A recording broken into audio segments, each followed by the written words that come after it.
Vous voulez donner un coup de pouce à notre chaîne? C'est facile. Le lien pour devenir un soutien sur Patreon se trouve dans la description. Abonnez-vous à notre chaîne, aimez et partagez nos vidéos avec vos amis, et laissez votre commentaire.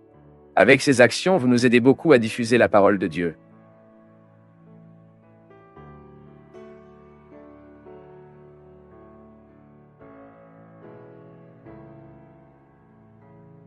La parabole du mariage du fils du roi est une parabole de Jésus qui est enregistrée dans l'évangile de Matthieu, dans le chapitre 22, entre les versets 1 et 14. Et dans la parabole, le Seigneur Jésus a comparé le royaume des cieux à un roi qui préparait une fête de mariage pour votre enfant. Après tout, il a dit à ses employés d'appeler les invités, mais les invités ne voulaient pas assister à la fête. Ensuite, le roi a envoyé d'autres employés avec le message suivant, « Regardez, dites aux invités que tout est préparé pour la fête. J'ai tué les veaux et les graisses, et tout est prêt. Les invités doivent donc aller à la fête. » Mais les invités ne se souciaient pas de l'invitation et sont allés s'occuper de leur entreprise. L'un est allé à sa ferme, l'autre est allé à son entrepôt. Quoi qu'il en soit, chacun est allé prendre soin de ses obligations, de ses intérêts. D'autres ont même attrapé les employés du roi et les ont frappés au point de les tuer. Alors le roi s'est tellement mis en colère, mais avec une telle colère qu'il a fait tuer ses tueurs et brûler leur ville. Puis il a appelé ses employés et a dit « Regardez, ma fête de mariage est prête. » Mais les invités ne le méritaient pas. Maintenant, vous traversez les rues et invitez toutes les personnes que vous trouvez. Ensuite, la Bible dit que les employés ont pris les rues et ont rassemblé tous ceux qu'ils pouvaient trouver, bons et mauvais, et la salle de fête était pleine de gens. Par conséquent, le roi est entré dans la salle pour voir les invités. Et il a remarqué qu'il y avait un homme spécifique qui ne portait pas le vêtement de mariée, avait les vêtements appropriés pour la fête. Et puis il a dit « Ami, comment êtes-vous entré ici sans être vêtu d'un vêtement de mariée ?» Et cet homme n'a rien répondu, était simplement silencieux. Puis le roi a appelé ses serviteurs et leur a dit « Attachez cet homme, le prendre d'ici et le chérir dans l'obscurité extérieure. Il y aura des dents en pleurs et en broyant. » Et à ce stade, le Seigneur Jésus a conclu le dicton parabole, parce que beaucoup sont appelés, mais peu choisis. Le Seigneur Jésus a dit à cette parabole quand il était à Jérusalem, comme la semaine de la Passion, c'est-à-dire la semaine où il a été trahi par l'un de ses disciples, Judas Iscario, et par conséquent a été arrêté et tué. Et cette parabole est similaire à une autre parabole que Luc a enregistrée dans son évangile, là dans le chapitre 14, entre les versets 16 et 24. Mais ce n'est pas la même parabole. Et cette parabole du mariage du fils du roi fait partie d'une séquence de 3 paraboles que Jésus a racontées à la même occasion.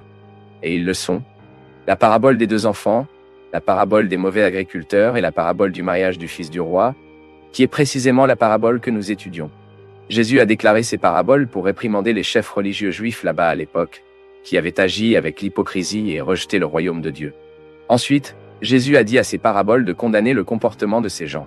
Et quelle est la signification de cette parabole? Bien, le sens de la parabole du mariage du fils du roi est assez large. En fait, c'est une signification très complète. Mais nous pouvons dire ici en un mot que, tout d'abord, cette parabole parle de la façon dont les Juifs ont rejeté le royaume de Dieu. Et, par conséquent, le royaume a été offert aux autres, indiquant que maintenant les serviteurs du Seigneur doivent offrir l'Évangile à tous les gens sans distinction. Et, comme nous le savons, le reste du Nouveau Testament révèle très clairement qu'en Christ, il n'y a pas de distinction entre Juifs et Kindes. Sur la croix, le Christ a rassemblé les 2 peuples dans un seul peuple réconcilié avec Dieu.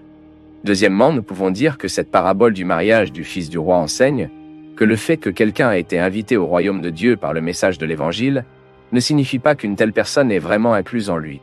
Pourquoi? Parce qu'il ne suffit pas d'être invité, vous devez être habillé correctement. La parabole montre cette réalité d'une certaine manière très objective.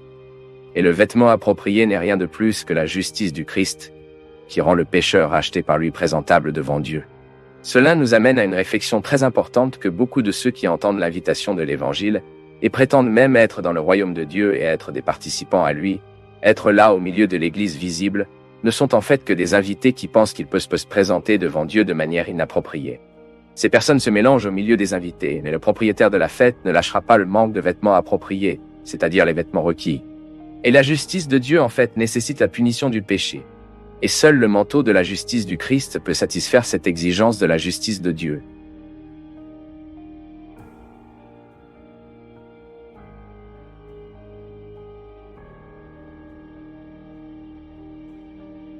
Nous du Path of Faith sommes heureux d'être avec vous en ce moment. Partagez vos perceptions sur le sujet d'aujourd'hui dans les commentaires, montrez votre soutien en aimant la vidéo et partagez-la avec vos amis. Abonnez-vous à la chaîne pour rester connecté avec nous et ne pas manquer nos nouvelles vidéos.